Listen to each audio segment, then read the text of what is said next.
Vande Mataram, dear students. Standard 5 EVS video part 3. Let's begin. February 15, 1984. 15 February 1984. A special guest, एक खास मेहमान. So let's see what is in the special guest. और special guest यानी कि एक खास मेहमान कौन है वो, उसके बारे में हम चलो जानते हैं. After dinner we met a special guest. Dinner के बाद हमने एक खास मेहमान को हम मिले. वो थे Bachendri Pal. She had just been selected. हम आफ्टर डिनर यानी कि शाम का भोजन लेने के बाद वो बचेंद्री पाल को मिलते हैं. वो अभी ही वो थे ना, बचेंद्री पाल वो माउंटेनियर है. वो अभी ही यानी कि ही जस्ट बीन सिलेक्टेड, वो सिलेक्ट ही हुई थी. She had just been selected as a part of team to climb Mount Everest. वो अभी ही माउंट एवरेस्ट चढ़ने के लिए जो ग्रुप था ना उसमें वो सिलेक्टेड हुई थी. She had come to seek the blessing of brigadier Gyansi. वो ब्रिगेडियर ज्ञानसी के आशीर्वाद लेने के लिए आई थी. It was happy evening. वो बहुत शाम थी ना, वो बहुत खुशी की शाम थी. We were all singing. हम सब गा रहे थे, हमने सब ने गाया. जो सॉन्ग थे ना वो हमने गाए. Bachendri also join us to singing and dancing of the famous pahadi song. Bachendri थी ना वो भी हमारे साथ जुड़ जाती है. फेमस पहाड़ी सॉन्ग है एक, उसका नेम है बेड़ी पाको बारह मासा फकल पाको चैता मेरी छेला. This is the song name of the, and this is the Pahadi song, which is they all are sing. At that time, we had idea, but Bachendri would become the first Indian woman to reach Mount Everest and create history. उस समय पर हमको पता नहीं था कि जो बचेंद्री थे ना वो भारत के माउंट एवरेस्ट क्लाइंब करने वाली प्रथम महिला थी और उन्होंने एक इतिहास भी रचा था. उस समय पर उन्होंने माउंट एवरेस्ट क्लाइंब किया था. उस समय पर वो उन लोगों को सभी को पता नहीं था. क्यों? क्योंकि उसके बाद उन्होंने इतिहास क्रिएट कर दिया ना, तो वो उन सभी को कुछ पता ही नहीं था कि वो एक हिस्ट्री क्रिएट करेगी. Now February 18, 1984. Camp in the snow. जो उनका कैंप था ना बर्फ़ में उन लोगों ने छावनी लगाई, यानी कि स्नो में यानी कि बर्फ़ में. कैंप यानी कि छावनी. We were standing at height of 2134 metres. हम इतने 2134 मीटर की ऊंचाई के ऊपर हम थे. We were to spend the night here. हमें यहाँ पर नाइट गुजारनी थी, रात्रि गुजारनी थी यहाँ पर. Every one was busy trying to put up the tent. सब लोग व्यस्त से अपने जो कैंप था ना उसको खड़ा करने के लिए. We use double layer plastic sheet for the tent and for the ground and we put the pegs and began to put up the tent. उसके बाद हमने तंबू जो उन लोगों ने जो कैंप था ना वो लगाने के लिए, बर्फ़ की छावनी, उन लोगों का जो टेंट था ना वो लगाने के लिए उन्होंने डबल लेयर प्लास्टिक की जो चादर होती है ना उसका उपयोग किया. उसके बाद उन्होंने जो पेग्स थे ना, पेग्स यानी कि किली थे ना, वो उन लोगों ने लगाई. और जैसे तैसे करके वो लोग जो छावनी है ना वो टेंट जो है ना उनका वो बिल्डअप कर लेते हैं. As he tied it from one side. हम एक साइड से उसको टाइट करते, खींचते और बांधते. The wind flu the tent from the other side. तो पवन से दूसरी तरफ जो टेंट था ना वो दूसरी तरफ खींच जाता. After quite lots of pulling and tugging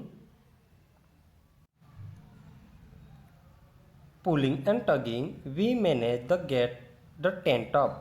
then we dug a pit around the tent. उसके बाद बहुत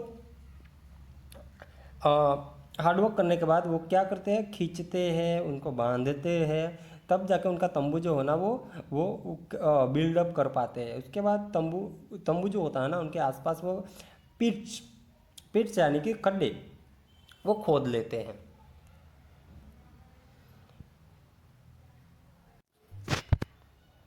we were feeling very hungry, हम सब बहुत भूखे हुए थे। वी कलेक्टेड सम फायरवुड, हमने कुछ लकड़ियाँ इकट्ठी की, stone and other materials to make a chulha and cook some foods. तो हमने कुछ लकड़ियाँ इकट्ठा की, फिर हमने चूल्हा बनाया और उसमें हमने उस चूल्हे में खाना पकाया।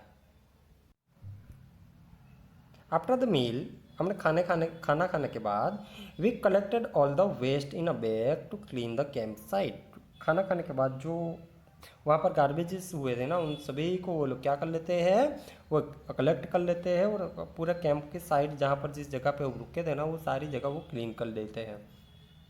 सोन we got into our sleeping bags, उसके बाद हम हमारे स्लीपिंग बैग थे ना उसके अंदर चले गए। I was not sure if I would be able to sleep in it, मुझे पता नहीं था कि उसके अंदर मैं अच्छे से सो पाऊँगी।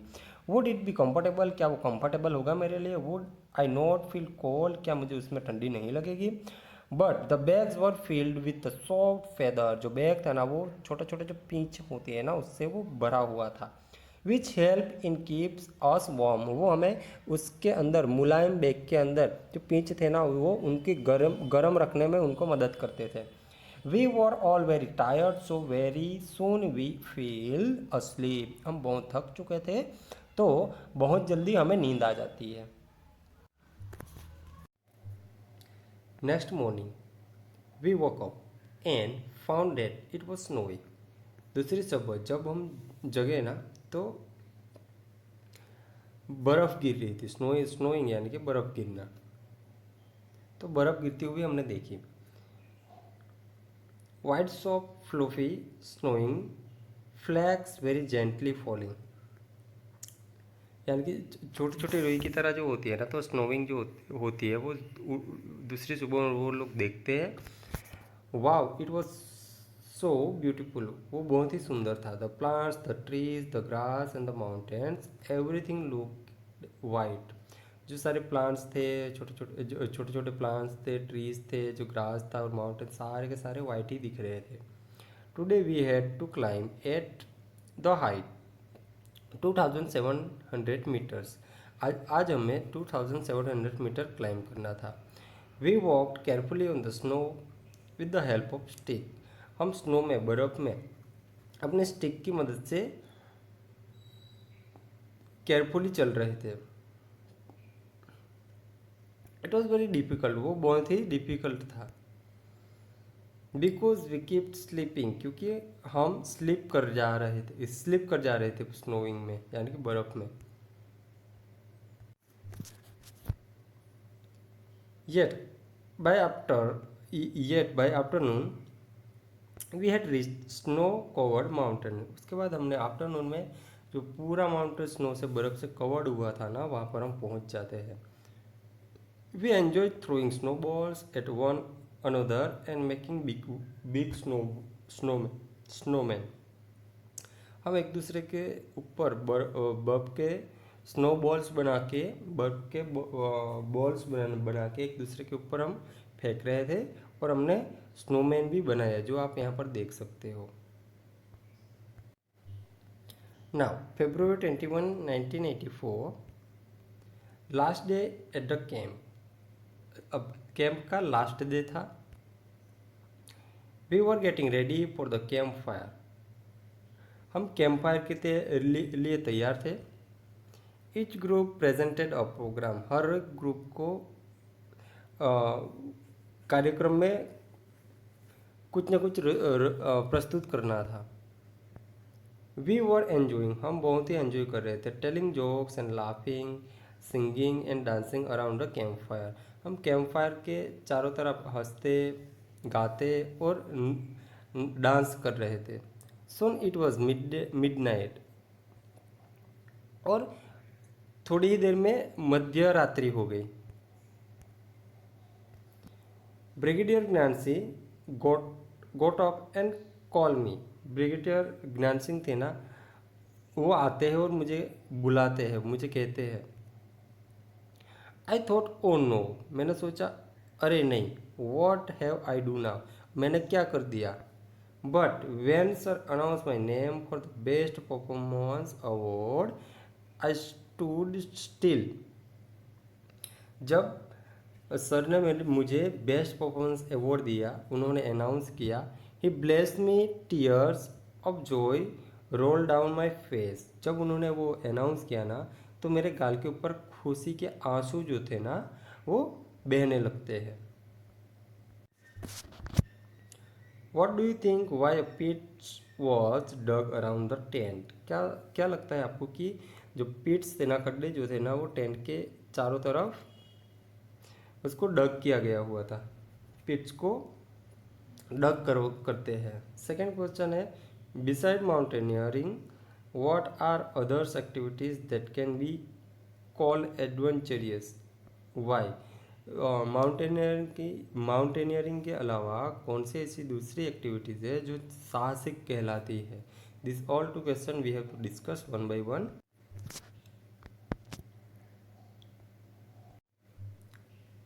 So our first question answer is, what do you think why a pit was dug around the tent? So answer is, I think a pit was dug around the tent to protection against poisonous creatures and snakes. जो खड्डे थे ना, वो खोदे जाते हैं, जिसको डग करवाया जाता है टेंट के अगल बगल में। जो जहरीले जीव जंतु होते हैं ना, क्रेचर्स, स्नैक्स वगैरह, वो टेंट में ना आए। This is the reason behind it. Second question answer, beside mountaineering what are the other activities that can be called adventurous, why? Mountaineer के अलावा दूसरी कौन सी एक्टिविटीज़ है वो साहसिक कहलाती है? जैसे कि beside the mountaineering others activities that can be called adventurous are crossing a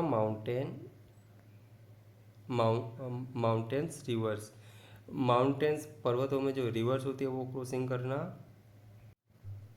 jumping with the help of parachute, parachute से जंप करना, पैरासूट की मदद से जंप करना, riding sea waves with surf board, जो सर्फ बोर्ड होता है जो पानी के ऊपर सर्फ करवाते हैं वो, उससे वेव्स के साथ सर्फ बोर्ड के साथ राइडिंग करना, वो भी एडवेंचरस कहलाता है। क्लाइंबिंग अ कोकोनट और पाम ट्री, जो कोकोनट और पाम ट्री होता है ना, उसके ऊपर क्लाइंब करना, क्योंकि the coconut tree and palm trees are straight, so it is very difficult to climb on it.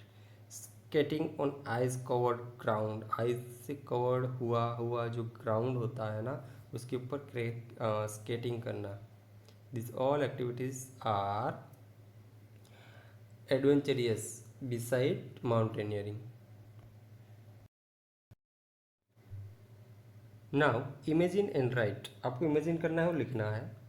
What you have to imagine, you are on mountain, आप माउंटेन के ऊपर हो, how do you feel there, आप वहाँ पर कैसा महसूस करेंगे, व्हाट कैन यू सी, वहाँ से आपको क्या क्या दिख रहा है, what do you feel like doing there, आप वहाँ पर जाके क्या करना आपको पसंद होगा। ये सारी चीज़ें आपको इमेजिन करके आपको लिखनी है।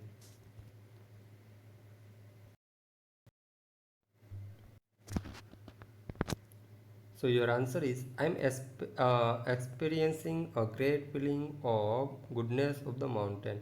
मुझे जैसे कि माउंटेन के ऊपर जाके हमें तो बहुत ही अच्छा फील होगा, अच्छी फील आएगी, because we are at the top of the mountain.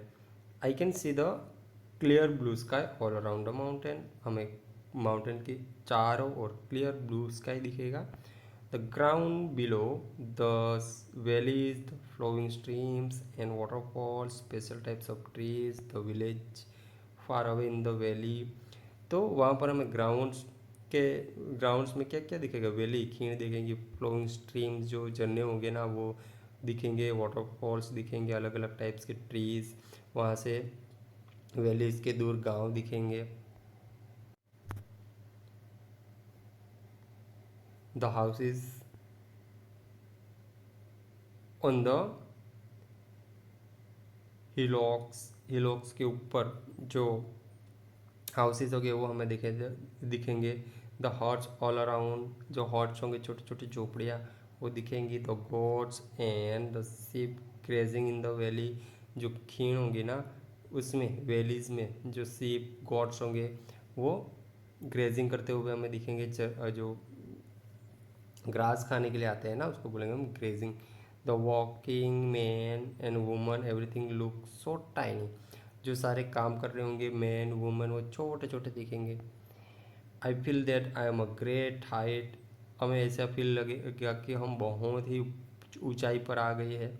I feel that the natural beauties around and the sight I can see are very enjoyable and make me feel happy. जो हम देख जो वहाँ से हम देखेंगे जो सारी कुदरती जो ब्यूटी होगी ना, वो हमें देखने को मिलेगी और हमें फील होगा, बहुत ही खुशी महसूस होगी वहाँ पर हमें जाके ये सारी चीज़ें देखते हुए। तो this way you have to write question answer in your notebook. Now alone on the mountain top. पर्वत होता है ना, उसके टोच के ऊपर अकेले, अलोन द माउंटेन टॉप यानी कि पर्वत के ऊपर अकेले। A 20-year-old girl living in the mountains was not on a school not was out on a school picnic। जो 12 ईयर की 12 साल की जो बच्ची थी ना, वो स्कूल की पिकनिक से बाहर आती है। She climbed mountain's peak of 4,000 meter with her friends। वो अपने मित्र के साथ 4,000 मीटर पर्वत की ऊंचाई पर वो क्लाइम करते हैं। The girl had done this for fun and adventure. तो उन गर्ल्स ने क्या किया था, अपने ही साहसिक के लिए, अपने मज़े के लिए वो किया था। सून इट वॉज, उसके बाद वो dark and they could not come down, उसके बाद अंधेरा हो जाता है तो वो वापस नहीं आ पाते। It was also cold and scary night. वो वहाँ पर बहुत ही ठंड थी और बहुत ही डरावनी रात थी।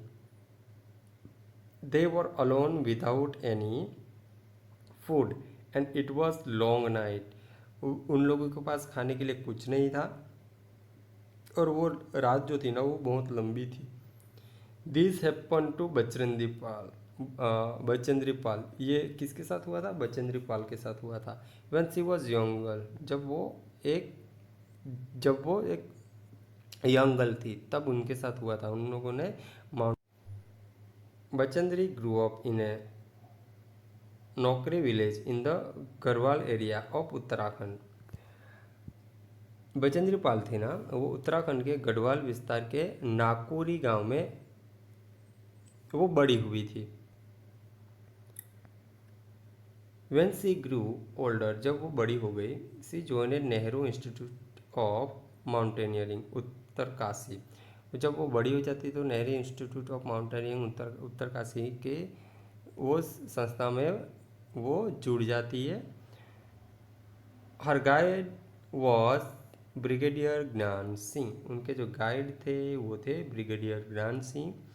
सी did very well in her training. वो अपने ट्रेनिंग के दौरान वो बहुत अच्छा कर रही थी। She started to train woman in mountaineering course. और उन्होंने बाद में उन्होंने दूसरी महिलाओं को भी उन्होंने पर्वतारोहण कैसे करते हैं वो सिखाने लगी। इन 1984, वो 1984 में Bachendri was selected as a team member of climb to Mount Everest.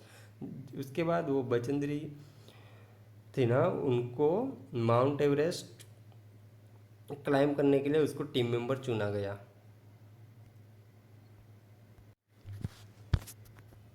ना स्नोट्रॉम यानी कि बर्फ का तूफान। देर वर 7 woman in the team of 18 members. 18 सभ्यों में से, टीम के 18 सभ्यों में से 7 महिलाएं थी।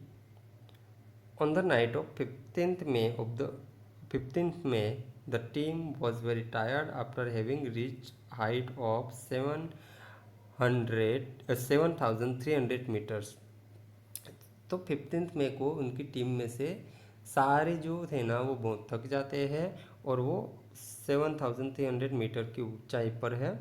The team put up the tent and went to sleep. उन लोगों ने टेंट लगा के सोने के लिए चले जाते हैं। Around midnight they heard loud sound, and then a bang.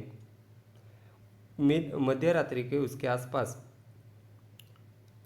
वे लोग बहुत ही बड़ा कुछ आवाज़ सुनते हैं।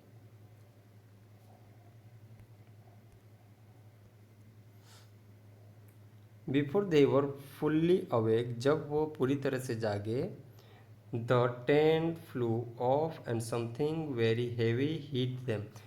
तो अच्छे से जाग भी नहीं पाए कि उनके टेंट जो थे ना वो वहीं से उड़ जाता है और उनके साथ कुछ टकराता है। There was a terrible snow storm, वो था बहुत ही बड़ा तूफान बर्फ का। Bachendri was almost buried under the snow and was hot on the head. Bachendri पूरी तरीके से बर्फ में दब चुकी थी और उसको हेड के ऊपर चोट भी लगी थी। Many of the team members were also injured. उनके सारे जो ग्रुप में मेंबर्स थे ना वो भी इंजर्ड हो जाते हैं, उनको भी चोट लगती है। The others use snow picks and axes to dig out those who had been buried under the snow. दूसरे मेंबर्स के अपने साथ जो टूल्स थे ना, स्नो पिक्स एंड एक्सेस, उनकी मदद से स्नो को सारा हटा रहे थे, डग कर रहे थे, ताकि जो बरीड हो गए हैं ना, जो दब चुके हैं ना बर्फ में, उसको निकाले। The rest of the team members return to base camp to Bachendri went ahead.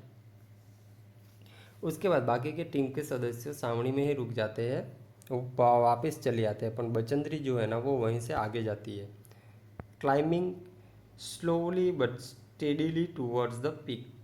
वो क्या करती है, धीरे धीरे से ही जाते हैं क्योंकि वो इंजर्ड भी है और उसकी वजह से वो अच्छे से चल भी नहीं पाती है, तो वो बहुत ही धीरे से जो हाइट होती है ना माउंटेन की, उसके ऊपर वो आगे आगे बढ़ती चली जा रही है। It was 7 minutes past 1 o'clock in the afternoon of May 23 when Bachendripal stepped onto the peak of 8,848 meters high Mount Everest, which is called संग्रामठा इन नेपाल। जब दोपहर को 1:07 होते हैं ना, एक सागरमत्था जहाँ पर कहलाता है उस एरिया को नेपाल में, वहाँ पर जाके way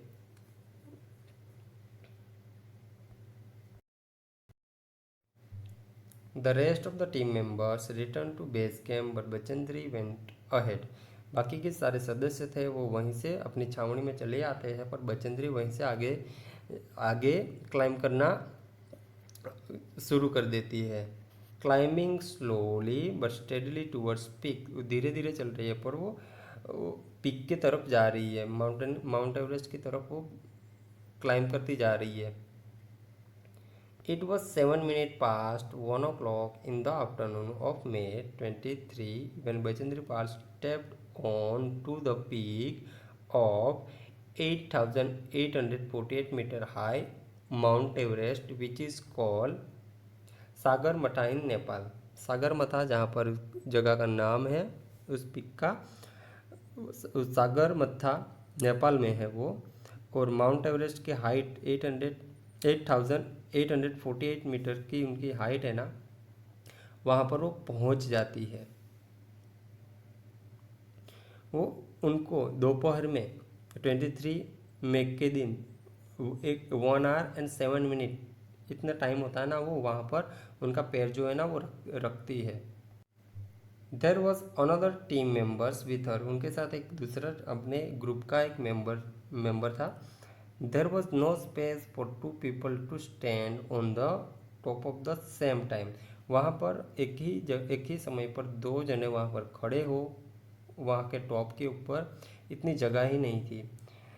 one sleep and they would fall straight down 1000 feet below. अगर वो दोनों खड़े, अगर वहीं से वो गिरे तो हजारों फीट नीचे माउंटेन के वो गिर सकते थे।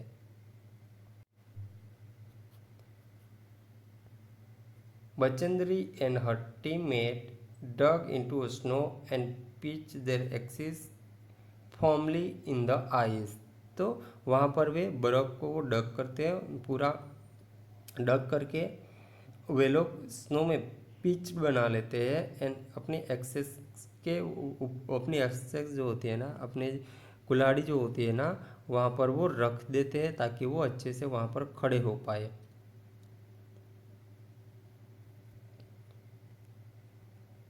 Using this as a hook, उसको हुक की तरह यूज़ करते हैं।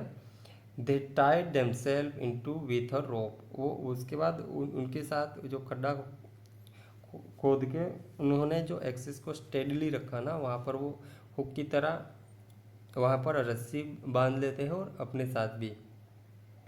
Only then two of them would stand there, उसके बाद वो दोनों वहाँ पर खड़े हो सकते थे। सी वॉज सिवरिंग, सिवरिंग यानी कि कंपन होना, ध्रुजारी होना। With cold but field with a warmth of achievement, उस वो भले है उसको सिवरिंग हो रही है, वो भले ही उसको कंपन हो रही है, ध्रुजारी हो रही है, पर उसके अचीवमेंट का वार्म्थ से, अचीवमेंट से उनको वहाँ पर अपनी सफलता तो उसको होप मिलती है।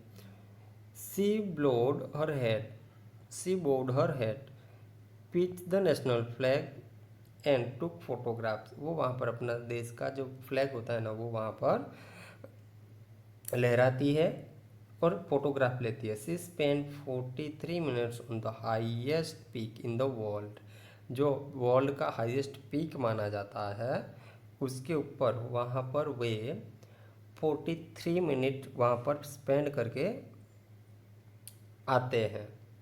Bachendri Pal become the first Indian woman and the fifth woman in the world to reach the peak of Mount Everest.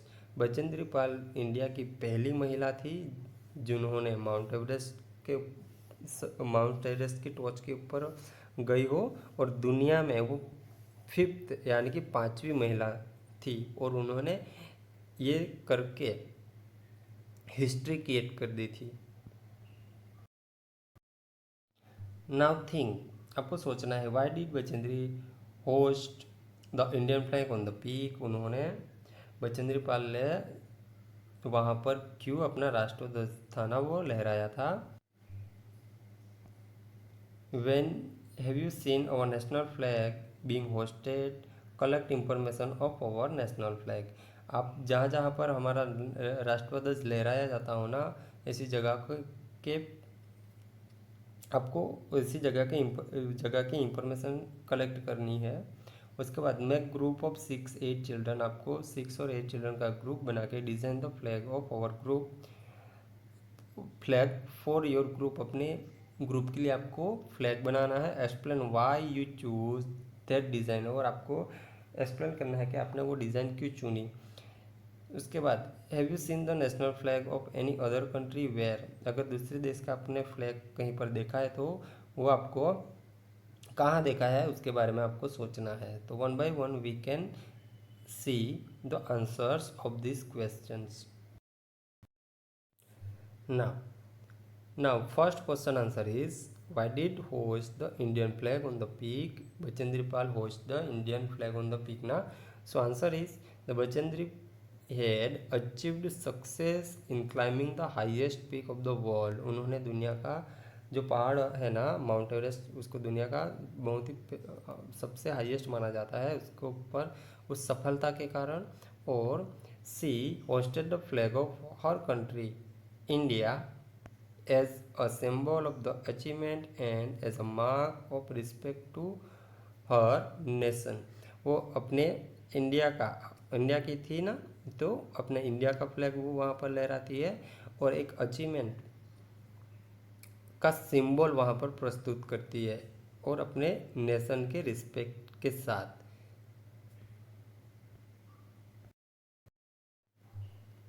Now second question answer is when you have seen our national flag being hoisted, आपने अपना राष्ट्रध्वज जो होता है वो कहाँ कहीं पर होस्टेड किया गया हुआ देखा है, तो इसके बारे में इंफॉर्मेशन कलेक्ट करनी है। तो आंसर आप लिखोगे yes I have seen our national flag being hoisted from the celebration of Independence Day and Republic Day. हमारा जो Independence Day and Republic Day होता है उस समय पर हम देखते हैं, यस और no. And the information about it, our national flag is the identity of our country. हमारा राष्ट्रीय ध्वज होता है वो हमारी पहचान होती है हमारे देश की, है ना।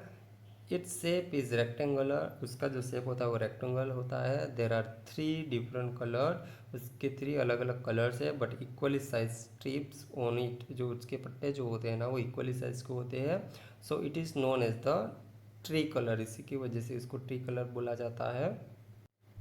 और अपर मोस्ट स्ट्रिप्स इज सफोन, जो हमारा जो पहला जो पूरा बेल्ट है ना वो है सफोन कलर का। The middle one is white and the last one is green. There is a blue colored wheel in the center of the white strip. It is known as the Ashok Chakra and it has 24 spokes। जो उनके अंदर जो सारे lines है ना वो सारी कितनी है 24 लाइन्स, उसको स्पोक्स भी बोला जाता है। The tricolours flag has been accepted as the national flag independence India since 1947। हमारा ये जो राष्ट्रध्वज है उसको एक्सेप्ट किया गया है हमारे स्वतंत्र भारत का 1947 से। Now these 2 question answer you have to write your own word. Make a group of 8 children, design a flag for your group। आपको अपने ग्रुप के लिए एक फ्लैग जो है ना वो डिज़ाइन करना है और आपने वो डिज़ाइन क्यों चुनी इसके बारे में आपको लिखना है। Then have you seen the national flag of any other country where, और दूसरे देश के जो आपको राष्ट्रध्वज जो है ना वो देखे हैं तो कहाँ पर देखे हैं। This 2 question answer you have to do your own way. What we have learned, हमने क्या सीखा। एक्सप्लेन, आपको एक्सप्लेन करना है why it can be adventurous and challenging climb a mountains. जो पर्वत होता है उसको चढ़ाई करने के लिए वो इतना साहसिक क्यों है, पर्वत चढ़ने के लिए साहसिक क्यों, इतना पड़कार स्वरूप क्यों होता है। How would you prepare if you were climb a mountain, आप जाओगे क्लाइंब करने के लिए माउंटेन को तो आप क्या प्रिपरेशन करोगे इसके लिए। What would you take with you, आप अपने साथ क्या लेके जाओगे। Write in your own word, ये आपको अपने शब्दों में लिखना है। ये भी आप अपने आप ही लिखोगे। So here our chapter number 9 is finished. You have to see this, watch these videos and understand these all stories and about this lesson, about this chapter. So next video में मिलेंगे, तब तक के लिए वंदे मातरम, टेक केयर।